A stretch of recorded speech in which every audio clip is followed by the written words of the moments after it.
안녕하세요. 네, 청담동 백쌤입니다.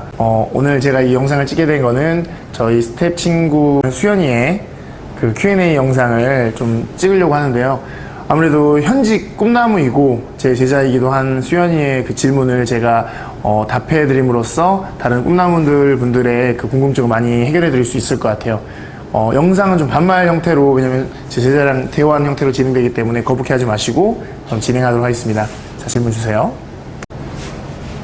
동네랑 청담이랑 큰 차이는 없지만 일단 뭐 큰 유관적이나 객관적인 차이는 메이크업의 유무에 따라서 좀 큰 차이가 있을 것 같고, 그에 따라서 메이크업을 필요로 하는 연예인이나 내지는 모델, 이런 촬영, 웨딩 이런 것들이 청담동에 밀집할 수밖에 없는 이유이기도 한 것 같아요. 선호하는 이유는 보여지는 그 화려함 때문에 그런 게 아닐까.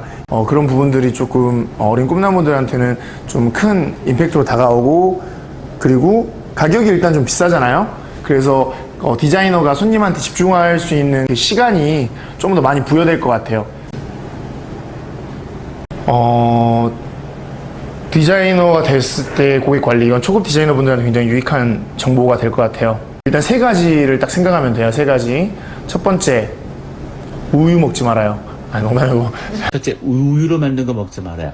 우유, 두유, 치즈, 아이스크림, 야구르트, 요구르트, 슈퍼벨, 메치니쿠프, 불가리스, 요플레, 윌빵, 쿠카자, 슈크림, 치즈케이크, 버터리 쿠키, 에이스크리클. 되게 많죠? 우유, 버터. 알아? 첫 번째, 가격이 잘 맞아야 돼. 내가 원하는 가격, 커트를 투자할 때 어느 정도 가격까지 내가 쓸 수 있는지. 그리고 두 번째는 실력이 맞아야 돼. 내가 원하는 머리를 그 디자이너가 해야 되고, 세 번째는 그 디자이너가 좋아야 돼. 그 디자이너 자체가. 헤어는 스킨십의 직업이기 때문에 헤어를 만지는 직업이라서, 수현이 너도 지나가다 어떤 사람이 네 머리를 갑자기 머릿결 하면서 이렇게 쓱 만진다고 생각해봐. 그럼 되게 소름 돋겠지? 그렇듯이 헤어를 하러 왔다고 해도 머리를 만지는 작업은 굉장히 조금 조심스러운 스킨십의 과정이기 때문에, 그런 것들이 조금 좋은 사람, 내가 느낌이 좋은 사람, 아니면 내 머리를 허락할 수 있는 사람이 되어야 된다고 생각해. 그게 외모일 수도 있고, 말투일 수도 있고, 애티튜드, 뭐 이런 여러 가지가 이제 이 손님에게 호감을 얻어내야 되는 직업인 거지. 그래서 이 세 개가 다 맞았을 때 가격이 잘 맞고 실력이 너무 좋은데 그거 해주는 디자이너가 너무 좋아. 그러면 절대 어디로 갈 이유가 없겠지. 뭐 거리나 아니면 피치 못할 사정에 의해서만 아닌다 그러면 절대 떠날 일이 없을 거야, 그런 손님은. 그래서 그 세 가지를 충족시키기 위해 노력을 하는 게 디자이너의 업무인 것 같아. 힘든 점과 좋은 점. 힘든 점은 그 스텝 중에 그 수연이라는 친구가 있는데 말을 좀 안 듣는 친구가 있어요. 이건 비밀이에요. 여러분 다 비밀입니다. 수연이라는 친구가 있는데 그 친구 때문에 정말 샵을 문을 닫아야 되나 그런 생각까지 할 정도로. 농담이고. 좋은 점은 이제 그런 책임감, 이렇게 스텝이나 선생님들이 모두 내가 책임져야 할 가족이라고 생각할 수밖에 없는, 이들이 잘 돼야 내가 잘 되고 내가 잘 돼야 이들이 잘 되는 그런 공동체, 이런 관계가 이루어지기 때문에 어쩔 수 없는 그 사회 나온 가족이 생기는 거죠. 가족들은 태어났을 때 혈연이나 이런 것들로 얽혀있는 하나의 집단이라고 하면, 이런 샵은 내 어떤 의지에 의해서 만들어진 컴퍼니가 가족으로 엮어준 거이기 때문에, 내가 이제 대표라는 위치에 있다 보니까 중압감이나 책임감이 좀 더 커져서 그런 것들이 또 좋게 작용하는 것 같아요. 일에 있어서 어떤 걸 판단할 때 내지는 어떤 거를 선택할 때 있어서 굉장히 좀 좋은 점으로 작용하는 것 같고, 안 좋은 점은 좀 개인 시간이 없죠. 개인 시간이. 이 샵에 몰두하다 보면은 개인적으로 뭔가 술도 친구들하고 많이 마시고 싶고, 뭐 클럽도 가고 뭐 이렇게 하고 싶지만 그런 게 힘들다는 점이 조금 안 좋은 점인 것 같아요. 네, 다른 건 없어요. 그 수연이란 친구 빼고. 네, 자, 다음. 자, 커트를 잘한다는 것은 그 테크닉적인 부분과 감성적인 부분이 같이 교차된다고 생각해요. 왜냐면은 테크닉적인 부분이 완성이 된다고 하더라도 고객의 만족을 이끌기 위해서 고객의 그 감성을 읽을 수 있는 그 감성이 있어야 되는데, 테크닉적인 부분에 너무 집중하다 보면 고객의 감성을 놓치는 경우가 많이 있어요. 그래서 상담을 했을 때 어떤 결과물이 도출이 됐을 때 내 그 감성과 곁들여져서 어떤 형태로 나타나는데, 아무리 테크닉이 좋아도 내가 생각한 결과물이 촌스럽다 그러면 그때는 정말 좀 좋지 않은 결과물이 되는 거기 때문에 융화가 잘 돼야 된다고 생각합니다. 어느 한 부분이 조금 부족해도 어느 한 부분을 충족시켜서 이 두 개를 잘 열충하는 사람이 커트를 잘하는 사람이라고, 헤어를 잘하고 미용을 잘하는 사람이라고 저는 생각합니다.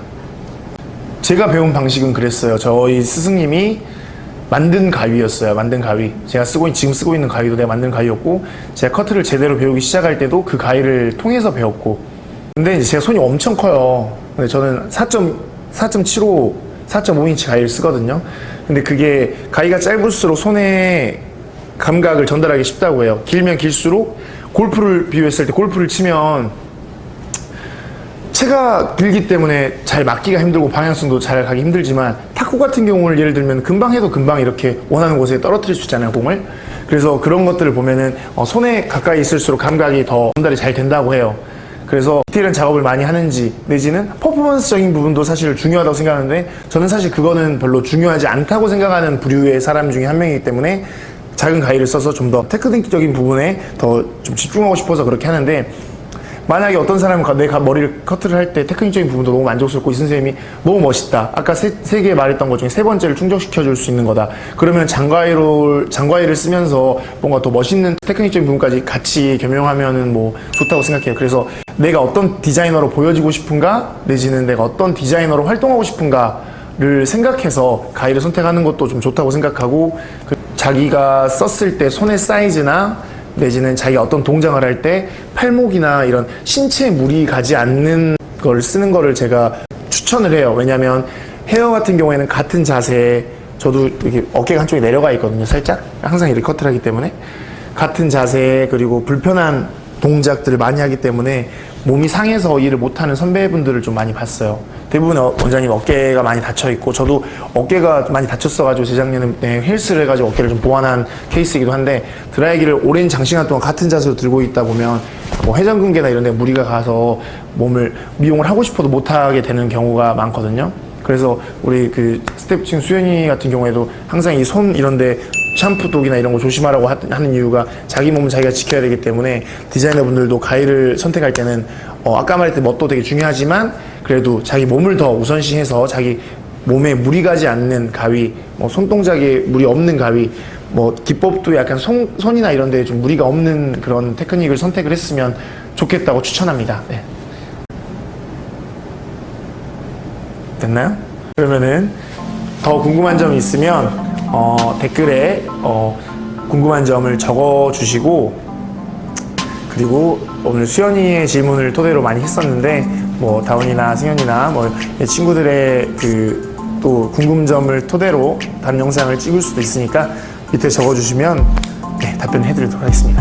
그러면 안녕.